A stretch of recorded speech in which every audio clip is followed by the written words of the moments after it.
The SR-71 Blackbird, the world's fastest stealth spy plane.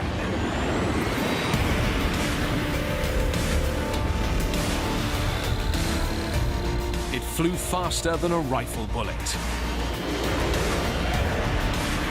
3 times the speed of sound. It looks like it's part spaceship, part airplane. And when you see it in the air, it's a piece of artwork. Even now, 50 years later, it's still the fastest and highest man has ever flown without rocket propulsion. The Blackbird is the iconic aircraft of high-speed supersonic cruise. It was a multi-million-dollar gamble that stretched 60s aviation technology to the limits. Incredibly forward-thinking design on this. No high-powered, computers. Just rooms of people with slide rules and calculators. The thing that's special about the Blackbird was it was all miracles. Blackbird pilots risked their lives to fly at the edge of the possible. It was just breathtaking when we realized what we were going to be doing. These basically became sentinels, if you will, for the free world. Its greatest legacy, helping maintain peace when the world was on the brink of nuclear war.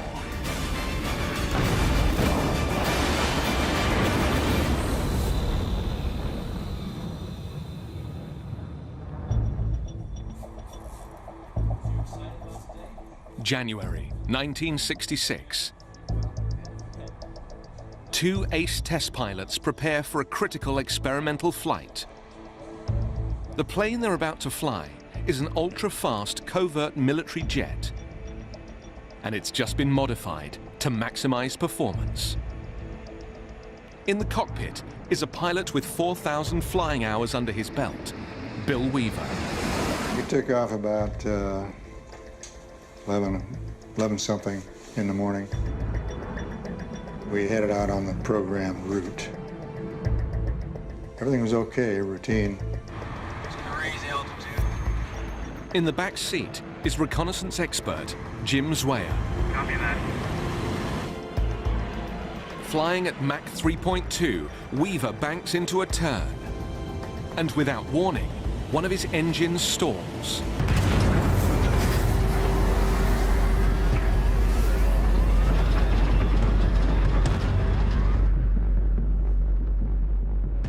It's a very startling event. You could never prepare yourself for it. It was once described by one of the pilots as like being in a train wreck. At over 3,000 miles an hour, the unbalanced plane is impossible to control. It pitches into a catastrophically steep climb. I had to stick full left corner of the cockpit and no response to the airplane at all. I knew that we were just going to be along for the ride when that happened. Inside 2 seconds, the plane starts to break up. The airplane just basically disintegrated around us. The quest to build the world's fastest spy plane is on the edge of disaster.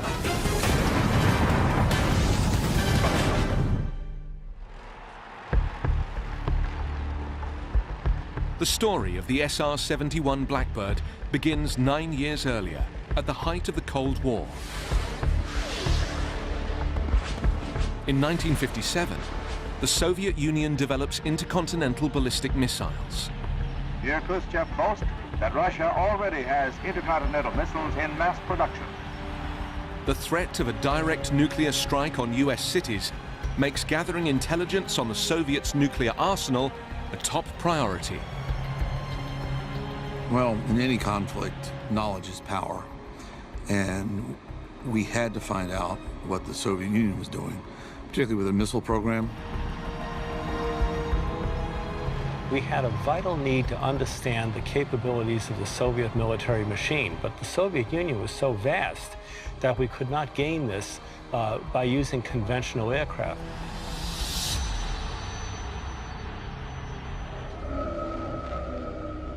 America needs specialist spy planes to fly reconnaissance missions deep into Soviet territory without being detected by radar and shot down by enemy jets.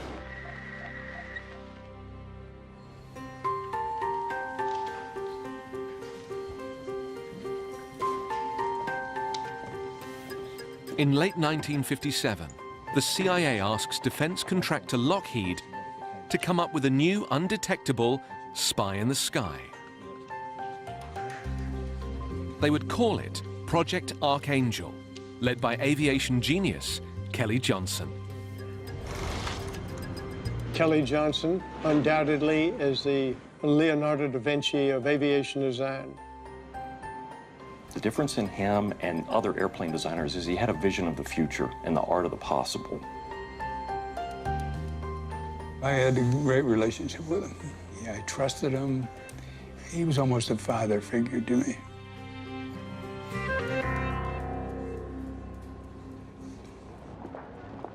Johnson had worked for Lockheed since 1933. He'd put together a small maverick design team just outside Los Angeles, nicknamed the Skunk Works.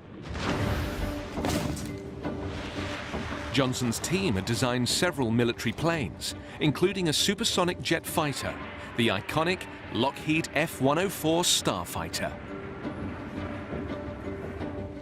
By the late 50s, Skunk Works was at the top of its game.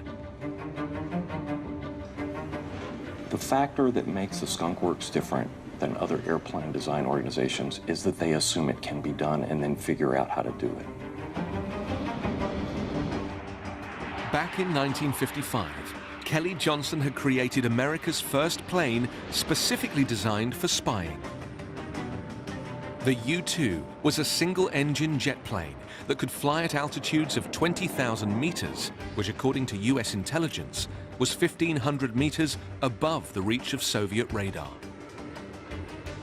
The idea behind the U-2 was to fly so high that the very sophisticated Russian radars would not be able to detect it.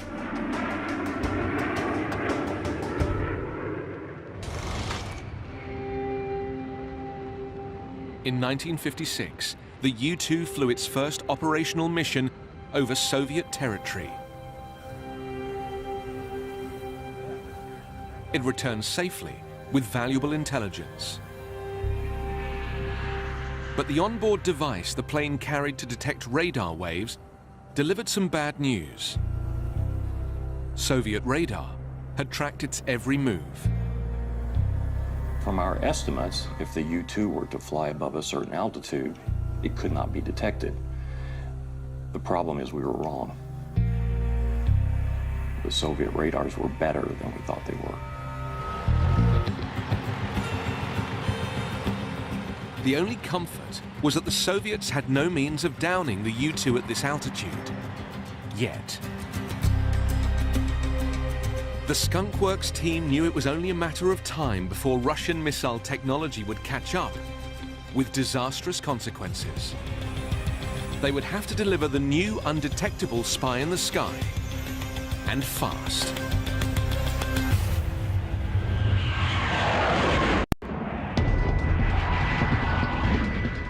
"50 years after it was built, the SR-71 Blackbird still holds the record as the world's fastest manned plane using air-breathing engines. The amazing thing about the Blackbird is that it instills emotion in anyone, not just airplane enthusiasts. It looks like it's part spaceship, part airplane. And when you see it in the air, it's a piece of artwork. Even more extraordinary, it pioneered the idea of stealth technology, with a design that was almost impossible for enemy radar to detect.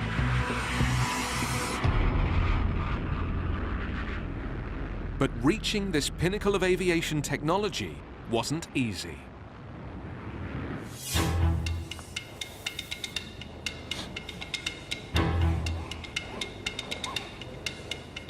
In the spring of 1958, Skunk Works starts work on Project Archangel. The the CIA's top-secret plan to replace the vulnerable U-2 spy plane. Kelly Johnson knows the new design will have to fly much higher than its predecessor to evade advancing Soviet radar systems. And also much faster to get out of trouble even if detected. As the missile threat evolved, speed now became very, very important. And so if you have a fast-moving target that may be also turning or maneuvering itself, it poses a very difficult challenge to an intercepting missile. But the CIA wants more. The order for a new super spy plane had come from President Eisenhower himself. And he wants it to be invisible to radar.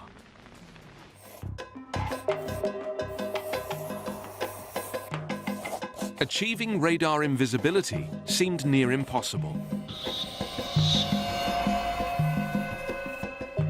When radio waves from a radar transmitter strike a plane's circular fuselage, they scatter in many directions, producing an obvious and distinctive radar signature. Reducing this signature will require nothing less than a radical rethink of aviation design. Yet, in 1958, the idea of such stealth technology is in its infancy. And delivering it, alongside high altitude and high speed, will test Skunk Works' abilities to the limits.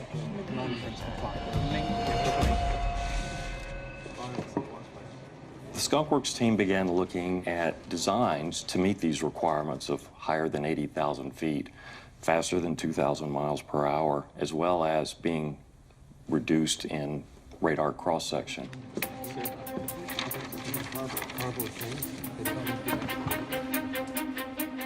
Over 11 months, Skunk Works engineers draft 10 designs, each prefaced with the letter A for Archangel.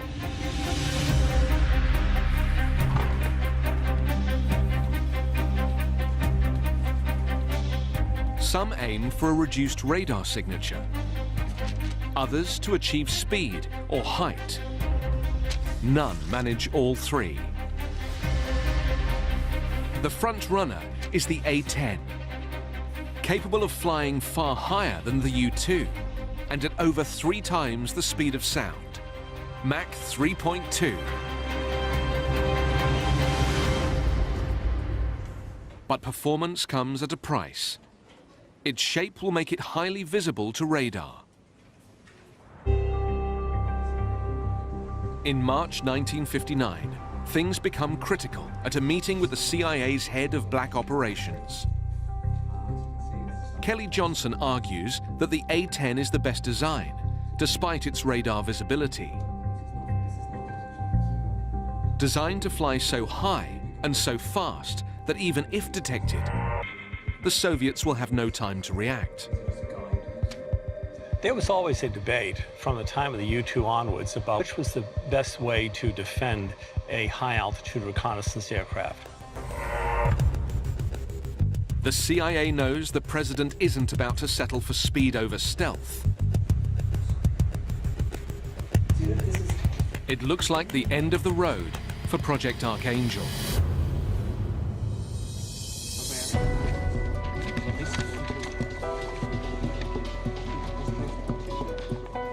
On the brink of losing the contract, Skunk Works throw themselves at the radar visibility problem one last time.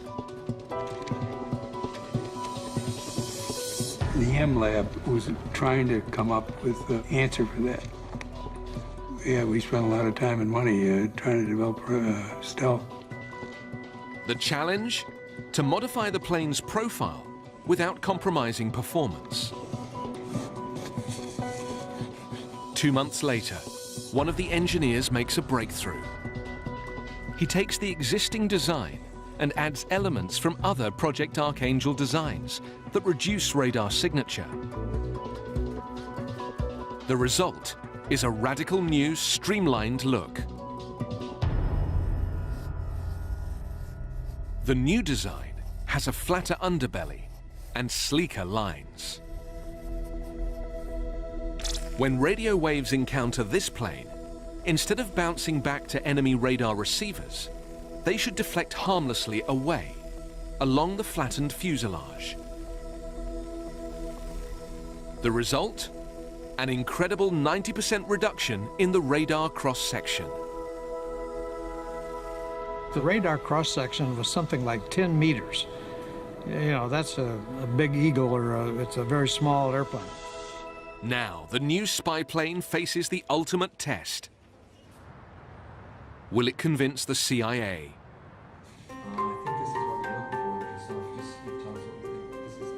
Kelly Johnson tells the agency the new plane will fly 8 kilometers higher than the U-2, at 3 times the speed of sound, and all the while presenting the radar profile of a large bird.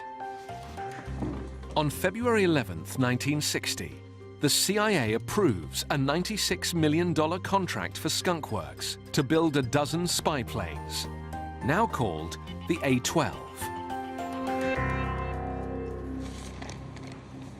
There is no time to waste, because just 3 months into the project, disaster strikes.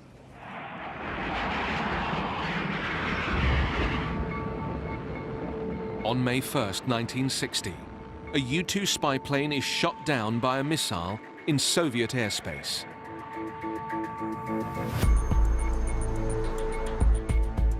The pilot, Francis Gary Powers, survives. He is put on trial in Moscow and paraded in front of the media, together with his once top-secret spy plane.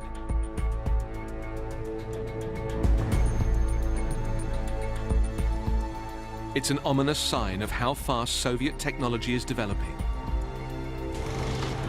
Because Powers' plane had been downed by a state-of-the-art radar-guided surface-to-air missile, the Dvina SA-2.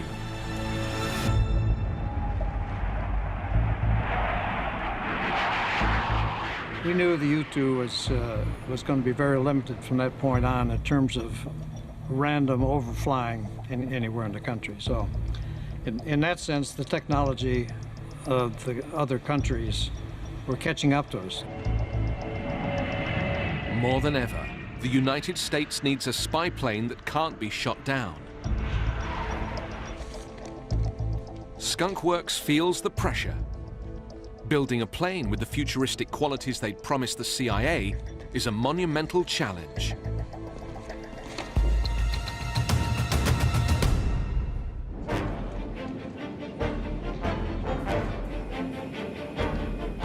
The downing of a U-2 spy plane by the Soviets in 1960 increases the pressure on Skunk Works to deliver its futuristic replacement. The new plane is supposed to cruise at a record-breaking Mach 3. But flying at 3 times the speed of sound throws up some fundamental problems.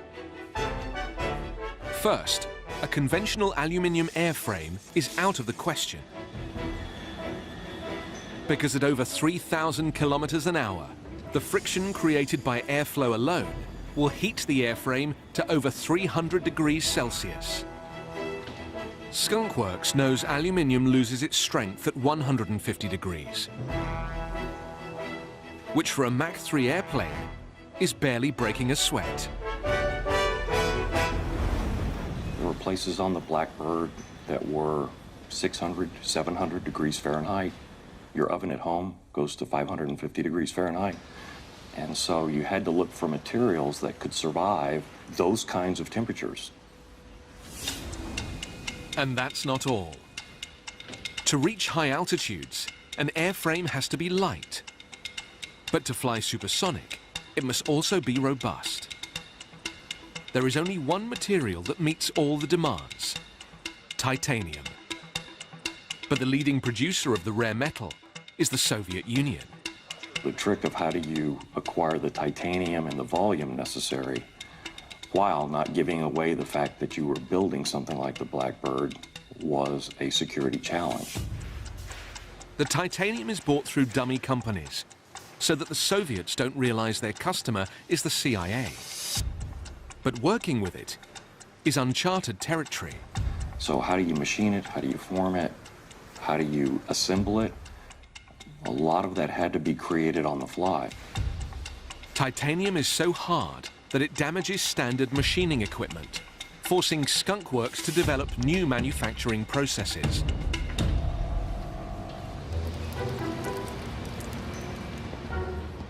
"300-degree temperatures pose another problem.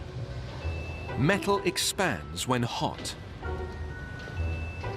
To ensure the plane's panels fit together tightly when flying supersonic, they need to fit loosely while on the ground. No big deal, except when it comes to the fuel tanks. There's no internal bladder tanks. There's no internal metal tanks. The skin of the airplane is the tank. As a result, it was a leaky airplane. You would see this aircraft sitting on the ground with a puddle of fuel under it. Traditional aviation fuel is highly volatile and liable to explode at the high temperatures generated in flight. So Skunk Works asked Shell to develop a brand new fuel, an exotic mix of hydrocarbons and lubricants with exceptionally low volatility, which they call JP7. I've seen the crew chiefs throw cigarette butts and matches. It extinguishes, it won't catch on fire. This is just one of many ingenious solutions that Johnson's team devises to overcome a string of engineering challenges. Kelly wanted the simplest answer you could have. One of his rules was one miracle per program. The thing that's special about the Blackbird was it was all miracles.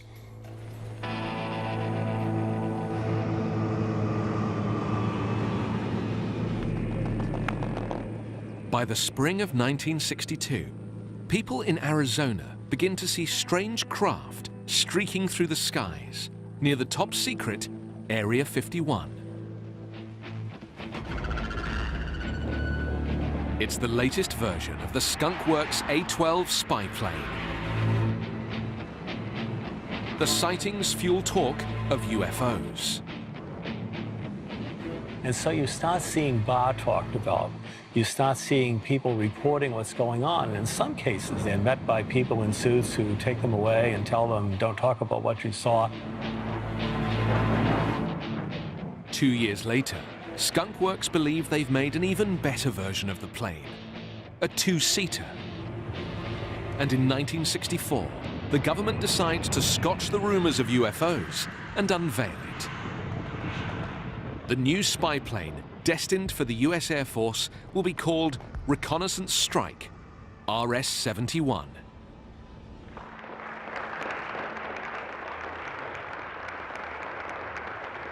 But the speech by President Johnson doesn't go as planned.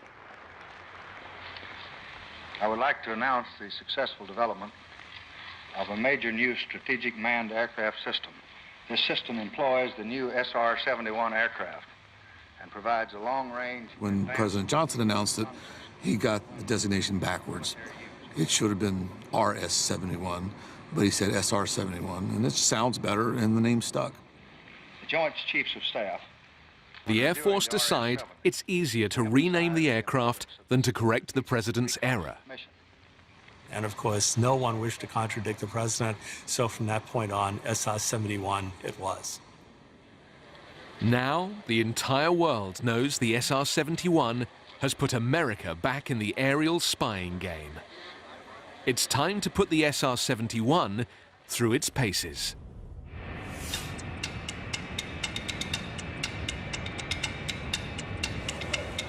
December 22nd, 1964. A Blackbird completes its final flight checks at Lockheed's Plant 42 in Palmdale, California.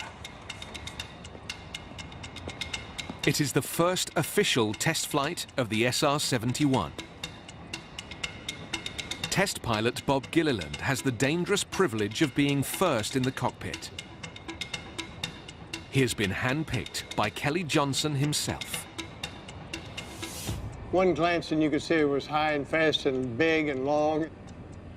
There were a whole lot of guys around the world that would like to have been in my position, but I was in the one that Kelly wanted to do it with, and so that's a hell of a high honor for me, and maybe perhaps my highest honor of all.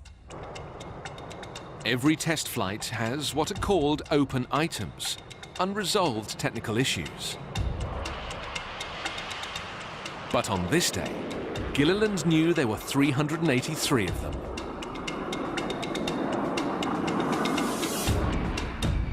Initially, Kelly Johnson and Gilliland agree not to push the plane too hard. Kelly had said it's considered a successful flight if we just take off, leave the landing gear down, fly around and come back in and land. But then he says to me, how do you feel about going supersonic on the first flight? So I said, I have great confidence in our escape system here, so it's okay with me.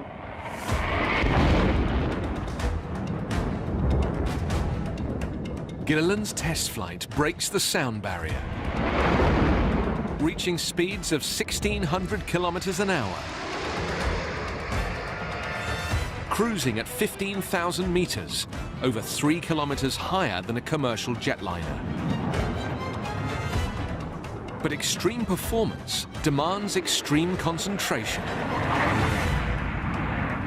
The tiniest error can spell disaster. The pilots referred to the Blackbird as being a 3-second airplane. Every 3 seconds, you had to look at the instruments and make sure everything was working the way it was supposed to.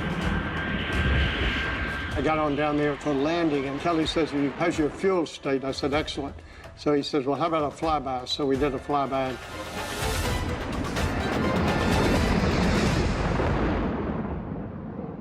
The first flight is a great success. The Blackbird program is airborne. But the flight tests are about to face setback and tragedy.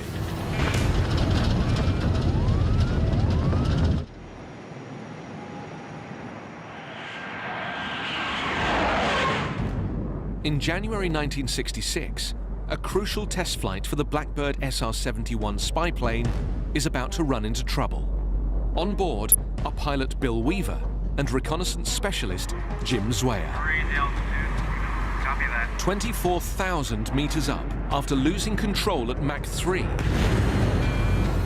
The plane starts to disintegrate.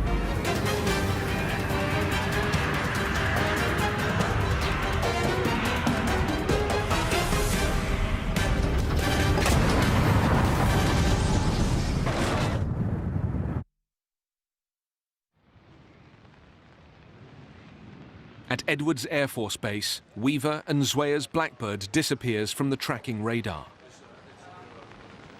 Both crew members are presumed dead.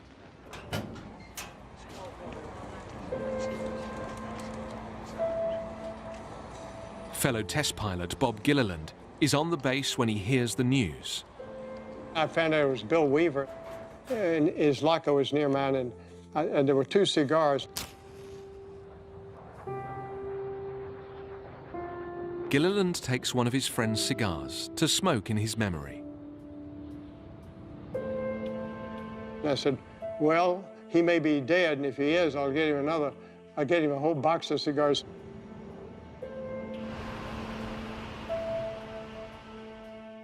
But Bill Weaver isn't dead. He had been free-falling from the very edge of space. I thought I was having a terrible dream, nightmare. And then I realized I wasn't dreaming, so I must be dead.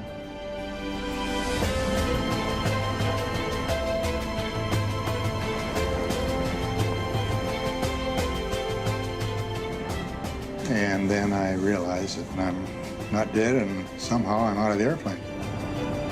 I could feel myself falling. I could hear the rushing of air. Weaver doesn't know if his parachute is still attached until it springs open. Now his thoughts turn to his flying mate, Jim Zwayer. Jim Zwayer's parachute looked like it was about a quarter mile away. That was really a relief. I didn't think either one of us was going to survive, but to think that both of us had was tremendous relief. Weaver lands in New Mexico, 1,200 kilometers from the base. On the ground, he learns the sad news. His friend Jim has not survived after all. His neck broken. He had died the instant the plane disintegrated. Find out that he had died, it was really devastating. He was a wonderful guy, but he was one of the best. An investigation found that optimizing the plane's performance had made it less stable. That led to a loss of control, which put the airframe under catastrophic strain. At the base, a call comes through to the accident investigation chief. He says, yes, I will take a collect call from Mr. Bill Weaver. and then I heard that, and I knew he'd survived, so I was real thrilled at that. I told him I was going to get the Castro's best cigars I could find. I don't know, but naturally I would do anything for him. He said he was going to get me expensive replacements, and I haven't gotten them yet. That was in 1966.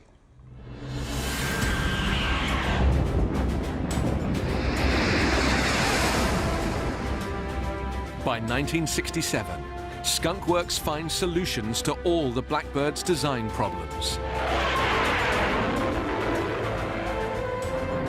The planes go fully operational from Beale Air Force Base, California.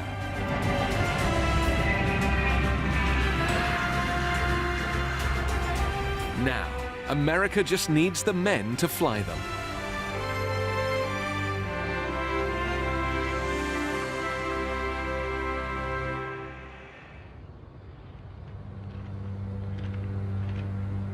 A new group of elite pilots is assembled to join the 9th Strategic Reconnaissance Wing. They are the best of the best. None of us had ever seen the airplane. And you can't imagine what that felt like to see that airplane come in. It was just breathtaking when we realized what we were going to be doing.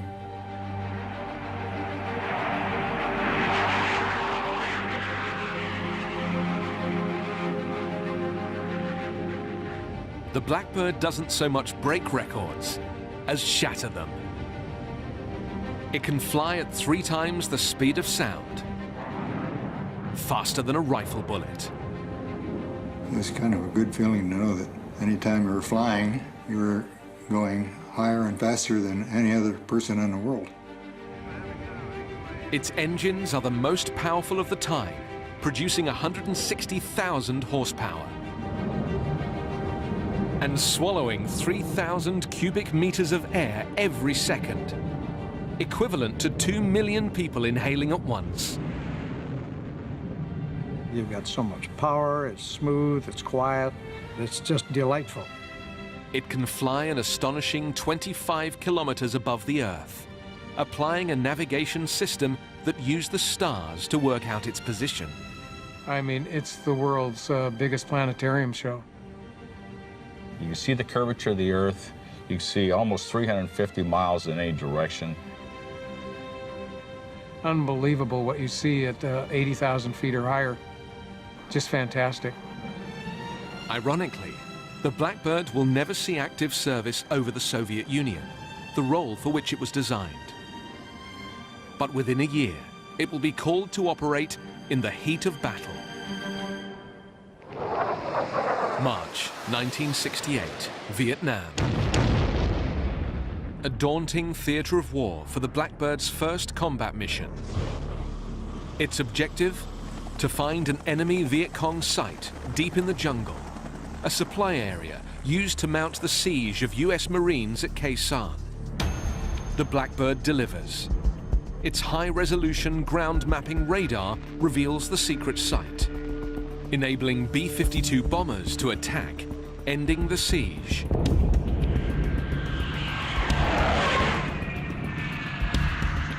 The Blackbird goes on to give the intelligence community critical photographic and ground mapping data from all over the world.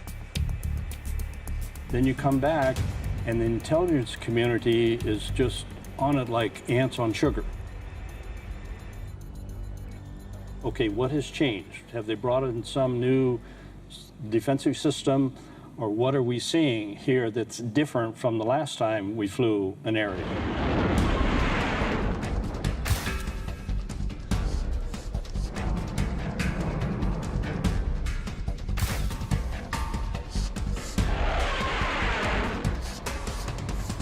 The SR-71 then went on to become the nation's premier reconnaissance system for keeping track of international crises. Whether it was the 1973 Arab-Israeli War, watching the Soviet fleet and its movements. We had SR-71s deployed to the Far East, operating out of Kadena. These basically became sentinels for the free world. Tremendous contributions of technical intelligence.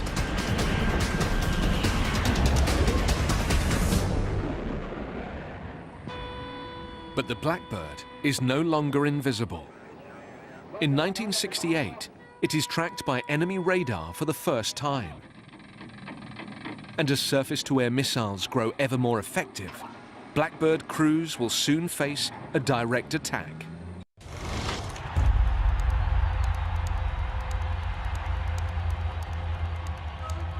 August 26, 1981, North Korea. The communist regime of Kim Il-sung is flexing its military muscles. Fearing an invasion of the democratic South, the West desperately needs intelligence.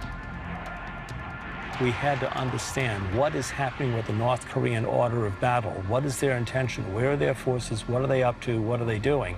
And there was only one system that could furnish that information, and it was the SR-71. 17 years after its first flight, the Blackbird is still the world's best spy plane.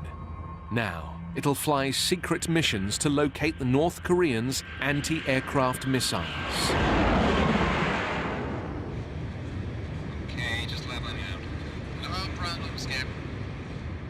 Pilot Maury Rosenberg is tasked with flying over the DMZ, a demilitarized zone between North and South, but one known to be within reach of enemy missiles. Most of the missions were through the DMZ, where we would make anywhere from 3 to as many as 4 passes, east to west, west to east, etc. That's looking good. Looking real good. The plane carries equipment to warn of enemy radar activity. Nothing yet. Rosenberg and his reconnaissance specialist, Ed McKim, complete 2 passes without the monitor lighting up. This aircraft, though, even on a training flight, let alone an operational flight, you never really relax. You're always watching everything. Okay, McGinn, we're going around one more pass. Keep calling the shots for me, okay? Okay, Skip, looking good. Then, on their final run home, Ed McKim's monitor picks up an enemy radar lock signal. Oh, wait a minute, I got a trace here. What do you got, buddy? Yeah, just checking on that. It's what SR-71 crews call getting painted. We were on our last pass, and Ed was an old pro by now, so when the sight locked on, he was in a relatively calm voice, and he said, "Oh, they're looking at us, they're painting us." Okay, yeah, we've been painted. Okay, that's no problem, they do that all the time. They've been spotted. The North Koreans haven't fired on a spy plane yet, but they do sometimes fake a signal to make the crew think they're under missile attack. Wait a minute, I got something. And as we're progressing, he said, he said they've simulated a missile launch. Yeah, we have a launch. We have a simulated launch. Copy, simulated launch. Simulated launch. Accustomed to fake launch signals, the crew aren't concerned. They only need to worry if the missile responds, which means it is in the air and on its way. Okay. It's all good. It's all good. And I started taking a peek over the nose of the airplane, and then in a higher voice and a little higher pitch, I hear Ed said, "Oh my God, the missile answered." Missile is answered. Missile is answered. We have a live missile. Live missile. Copy that. Live missile climbing on your right-hand side. I don't see it. A radar-guided surface-to-air missile is racing through the air at 2,500 kilometers an hour. Still climbing. Okay, I see it. Visual. About that time is when I actually had picked the missile up. I would guess that it was in the neighborhood of 40 to 50,000 feet already. And the next few seconds, I could tell it was rapidly climbing.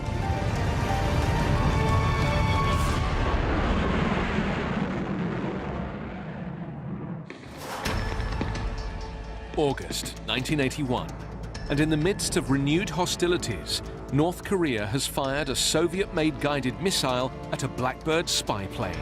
Okay, I see it. Visual. Aircrew Maury Rosenberg and Ed McKim have less than 1 minute to impact. It's climbing. The window to shoot the missile and the missile to get to us is less than about 50 seconds. All pilot Rosenberg can do is try to outmaneuver the missile. And Ed said, let's turn off track. And I said, okay. So we started to turn towards the left. Obviously, we didn't want to go right into North Korea. But he doesn't have the agility of a fighter jet. Can't believe he's still climbing. Once I had a good visual and I could see it, and as we started to turn, I could see the missile didn't change course. Contrails out. Yeah, she's gone. Missile exploded. The Blackbird is saved by its speed. The enemy just don't have time to recalculate the target coordinates and redirect the missile. I saw the missile go by on the right side and explode. It's hard to judge distance at altitude because there's no reference. So I'm guessing that the missile was probably within a mile and a half of the aircraft. I was a little close. At Mach 3, that's equivalent to just 2 seconds from impact. I actually felt pretty relieved when we got on the ground that nothing else happened. Just as Kelly Johnson had predicted, even when it is detected, the Blackbird proves just too fast to catch. The Soviets even developed the MiG-25 jet fighter to bring it down. But not a single SR-71 is ever lost to enemy fire. An unmatched record. There was really no weapon system that we knew of that could touch the Blackbird. 9 years later, and the Blackbird is still the world's fastest spy plane. But now, a new technology is taking over its role. Satellites are considered to be the future of intelligence gathering.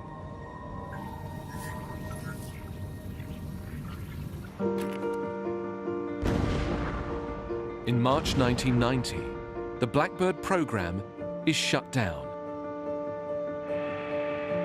On its final flight before retirement, the Blackbird creates a speed record that is still unbroken. It flies from Los Angeles to Washington, D.C. in just 1 hour, 4 minutes, and 20 seconds. It's a poignant moment for everyone in the program, and for some, difficult to comprehend. There were many of us, myself included, that believed that the retirement of the Blackbird was premature. Just months after the program was canceled, Saddam Hussein invaded Kuwait, and the system that we really needed on hand immediately to find out what was going on was the Blackbird. Today, the Blackbird's stealth technologies live on. The B-2 stealth bomber and Lockheed's stealth ground attack F-117A Nighthawk use the same kind of radar-diffusing black paint as that pioneered on the SR-71. 5 decades after it was built, the SR-71 Blackbird is still one of the world's most iconic planes. It has even appeared in Hollywood movies like Transformers and X-Men.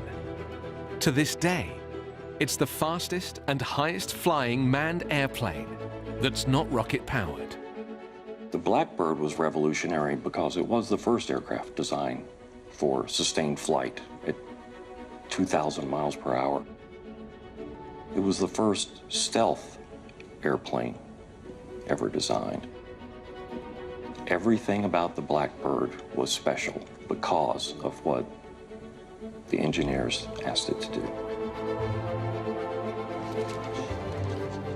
It has come to epitomize the perseverance, ingenuity, and patriotism of the men and women who built it, and of those who flew it in the service of 6 presidents. It's an airplane that could make a statement. You know, you can't get us. We're here. We're watching you. The Blackbird proved what we can do when we rise to conquer an impossible challenge.